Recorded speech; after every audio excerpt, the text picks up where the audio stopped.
Well, Trump's inauguration is just 4 days away, and Michelle Obama says she's not going. It will be the second time in 2 weeks that she has skipped a gathering of former presidents and a break from long-standing tradition. Now, according to The Hill, longtime allies of the former First Lady say that she is sending a powerful statement by skipping the event.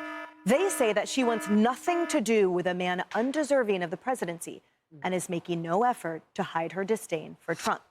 Now, one ally said, quote, "She meant every word she said on the campaign trail with every fiber of her being.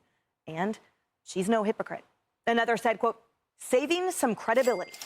A source also telling People magazine, quote, "There's no overstating her feelings about Trump. She's not one to plaster on a pleasant face and pretend for protocol's sake. Michelle doesn't do anything because it's expected or it's protocol or it's tradition."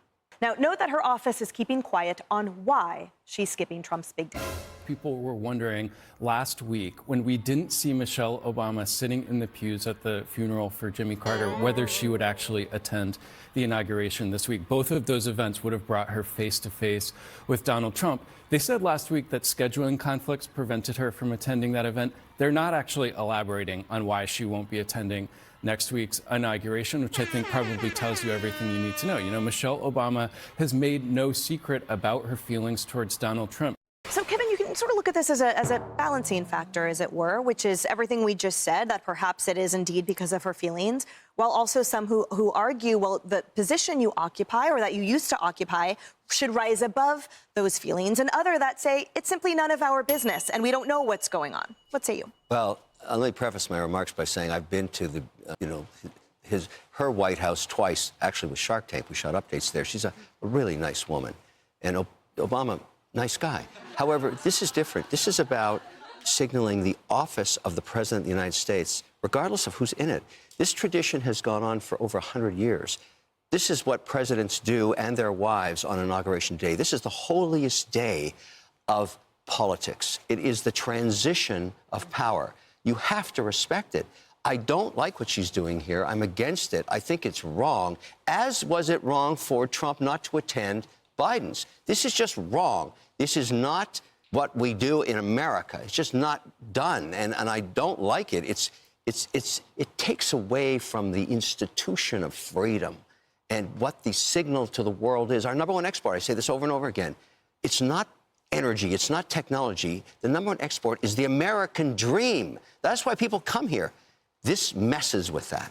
And so, Harris, for those that say, oh, this is an act of resistance, there are many who say, well, isn't something greater than that unity and America? And therefore, yes, show that unity and, to her words, go high.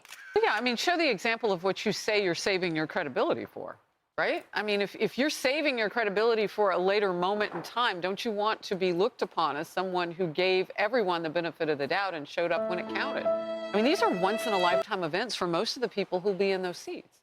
She's blessed to have ever been on the receiving end of people showing up for her husband.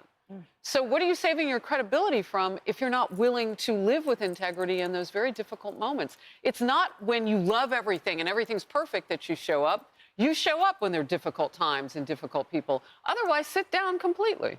Because wasn't there an argument always for radical generosity and that radical forgiveness? And that in my occupation of this position, I will show to you what that generosity looks like, what forgiveness looks like, what grace looks like. I thought that's what we were supposed to see. Yeah, so an ABC reporter is reporting that Nancy Pelosi won't be attending. We'll wait to see if Fox can confirm that. They spoke to her spokesperson, they say. So we'll see. This tradition has been broken before. This wouldn't be novel. This wouldn't be aberrational. To your point, Kevin, they have every right to do what they'd like to do, Pelosi and Michelle Obama. Now, they have the right to do it, but it can also be the tone-deaf way to do it. When you look at President Trump, 77 million votes, won all 7 swing states, and he got the highest raw vote total of any GOP president ever. So if you're a party that's looking, I believe Nancy Pelosi wants the best for the Democratic Party, probably Michelle Obama too. I would look at it and maybe take more of a Gretchen Whitmer tone, who yesterday said, I want to figure out how I can work with Donald Trump, whether that's authentic or not, I don't know. Time will tell. I think that's the better approach than the adversarial Newsom-like approach. But again, time will tell. Can I be honest, Jerry? You know, when I hear that about Nancy Pelosi, I'm not surprised because she ripped up the State of the Union. To me, she put her petty politics and petty feelings I saw as an American she was supposed to represent above me, who she's supposed to represent. I've never seen that from Michelle Obama. I've only seen, I thought, a grace of the position. Well, I want to follow up on something Kevin said, because I was a poli-sci major as an undergrad. And what you learn is the moment of transition, it's the most dangerous moment for our country, right? Things could go awry. Things could go wrong. We might not transfer power. It's an important moment that everybody needs to be there to witness. It's not that you're signing on to the next group of people who are going to lead. It's that you're there to witness it. Well, we'll see. Hey, everyone, I'm Emily Campagno. Catch me and my co-hosts Harris Faulkner and Kaylee McEnany on Outnumbered every weekday at 12 p.m. Eastern, or set your DVR. Also, don't forget to subscribe to the Fox News YouTube page for daily highlights.